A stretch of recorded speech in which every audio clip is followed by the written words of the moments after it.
What is going on out there, YouTube? Thanks for joining me again, guys, here on my channel, Stephen Sturgill. I'm your host for the next several minutes, hopefully. Please don't get too bored and click off.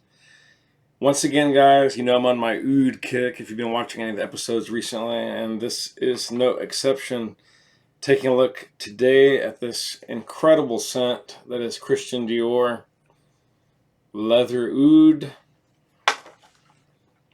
Definitely want to find out if it's bottle worthy before I pull the trigger on such an expensive, and also I believe out of production, if I'm not mistaken.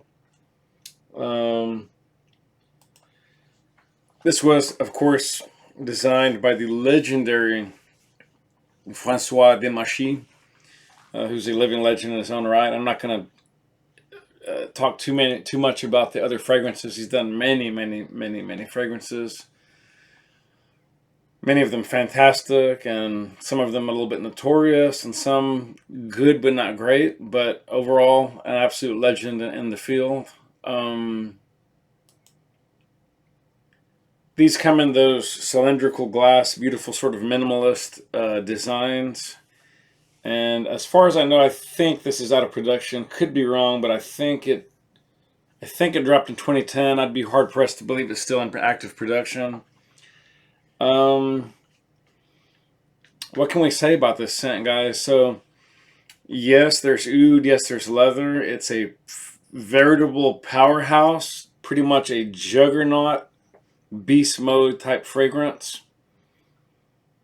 I would say that you have to use extreme jurisprudence. Just kidding, but caution if. Okay, this is very animalic, and the note of civet is front and center in this fragrance. And civet is extremely animalic. I mean, it's far more animalic even than most leather scents, and even than castoreum, which is that nice leathery beaver sourced type scent. Civet can get skanky. It can get, dare I say, fecal. And this definitely has little bitty hints of animalic meets medium fresh, medium old dung of some kind of animal source. But of course, there is leather. There is vetiver here. I believe there's vetiver. I'm not 100% sure. Let's see. There is patchouli, we believe in this, clove, cedar, amyris, beeswax. Yeah, there is vetiver, cardamom, sandalwood, French labdanum, agarwood, of course, for the oud. I think I already said beeswax. I'm not sure. There's some birch, amber, or accord. There's not real amber in it, of course, but there's an amber accord, civetta or civet, and a very almost rawhide type leather. Almost a leather that hasn't fully cured. And I don't know, it's a very challenging scent because it's not at all what I would call an easy to wear scent, firstly. And then if I'm simply looking at it as an oud scent, this is probably the most difficult oud scent that I've come across to date. In terms of something that is complex but very challenging, and dare I say, quite possibly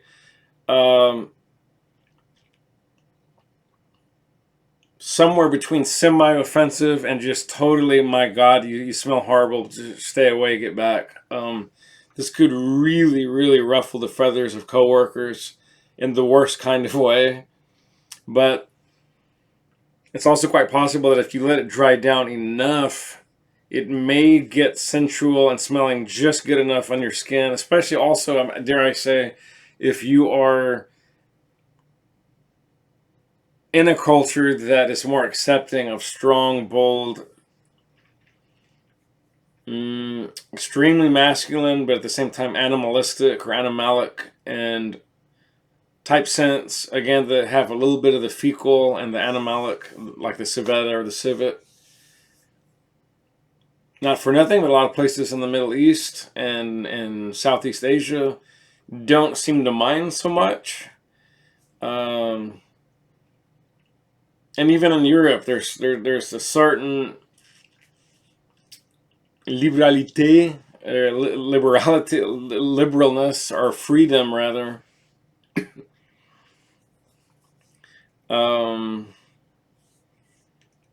That with the right setting, you can get away with some of these extremely robust fragrances. So take that with a grain of salt. It's impressive for what it is, but I don't know that I'm going to run out tomorrow and buy this.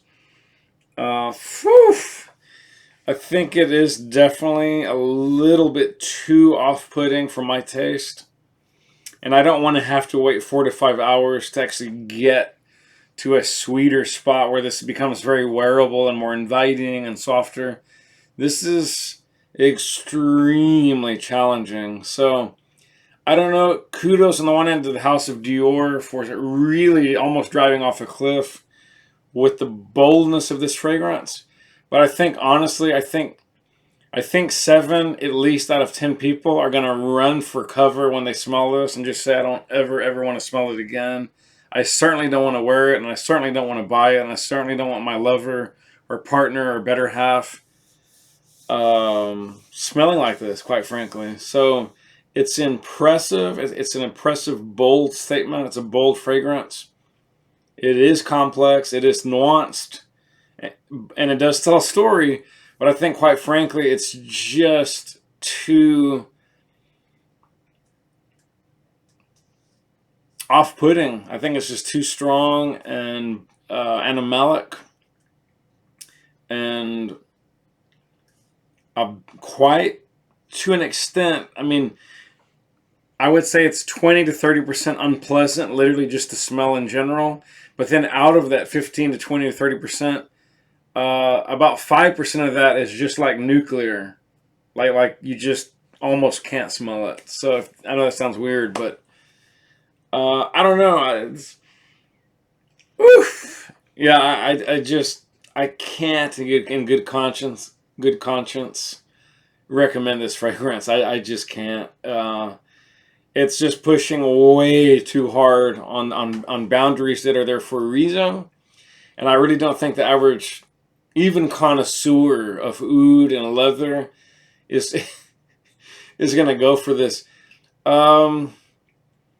What I would say, if you wanted something kind of approaching this, but way easier and less challenging to wear, less offensive to wear to other people, less off-putting to other people, is if you could perhaps consider mixing something like Acqua di Parma's Colonia Intense, or leather, for that matter, and then just adding something that's just a really straightforward, simple oud, and you're done. And you've got a fantastic signature fragrance, without bending laws of physics, and without running your friends and neighbors and family and loved ones, or rather you might get kicked out of the room or the bedroom or the house or whatever, or the office. So this is pretty much a respectful but fairly massive pass, just absolute bypass. Smell it if you want to. Buy a sample. I encourage you to do so. But this is not a frag that I can reasonably rock in any hemisphere. This is just not what I want to smell like in the day, and I think it's just too off-putting, way too bold, way too challenging. And believe you me, I like challenging fragrances. This is almost bordering on the absurd in terms of being overtly, extremely animalic, and just far too challenging. So Sorry for that long-winded take on it, but that's my take on it. I hope you enjoyed it. Check back soon, guys. I think on the next episode, I am taking a look. Where did I put that bottle? Yes, of this little gem. Hugo Boss Damask Oud. Cannot wait to get my nose on this. And after that, another fantastic episode.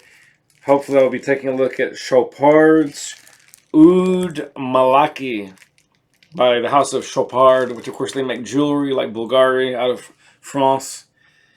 Probably, I'm assuming, close to the Champs-Élysées. They're in the heart of Paris, in the very expensive district. Anyways, that's going to do it for now. Tune in for the next couple of episodes. We'll continue looking at very interesting oud fragrances. Love you guys. Please subscribe if you like this. And please click the bell for future updates. Otherwise, you're going to be left in the dark and you're going to be thinking I'm not posting. And I'm posting.